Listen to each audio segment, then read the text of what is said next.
শৌচ কৰা সময়ত বল প্ৰয়োগ কৰা, শৌচ টান হোৱা, moldaৰৰ পৰা তেজ ওলোৱা, moldaৰৰ বিষ হোৱা এই সকলোবোৰ হৈছে পাইলছ কেঁচুমূৰীয়া বা অৰ্শ ৰোগ হোৱা বুলি কোৱা হয়। ইয়াত moldaৰৰ ভিতৰত বা বাহিৰত সৰু সৰু ফোঁহা হোৱা দেখা যায়।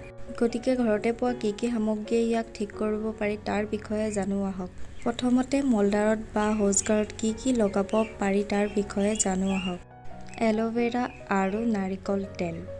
কেঁচুমূৰীয়া বা অৰ্শ ৰোগত 1 চামুচ এল'ভেৰা আৰু 1 চামুচ নাৰিকলৰ তেল এটা বাটিত মিহলি কৰি লৈ moldarat লগাই পায়খানা কৰিলে তেজ ওলোৱা বন্ধ হয়। আৰু দ্বিতীয় উপাদানটো হৈছে পকা আমৰ পোৰা গুটি আৰু নাৰিকল তেল। মিঠা আমৰ গুটি পুৰি ছাইখিনি নাৰিকলৰ তেলৰ লগত দিনে 2 বাৰমান অৰ্শ ৰোগত লগালে ৰোগ আৰোগ্য বা ভাল হয়। তৃতীয়তে ঔষধ হৈছে সহজতে উপলব্ধ কorobi গছৰ hipah।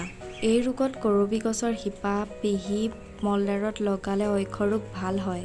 এতিয়া জানো আহক পাইলছ বা অৰ্শ ৰোগত আমি কি কি খাব পাৰোঁ।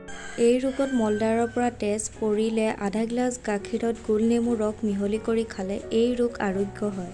দ্বিতীয়তে মিথি গুটি 10 গ্ৰাম খুন্দি আধা গিলাচ গাখীৰৰ সৈতে খালে অৰ্শত তেজ পৰা বন্ধ হয়।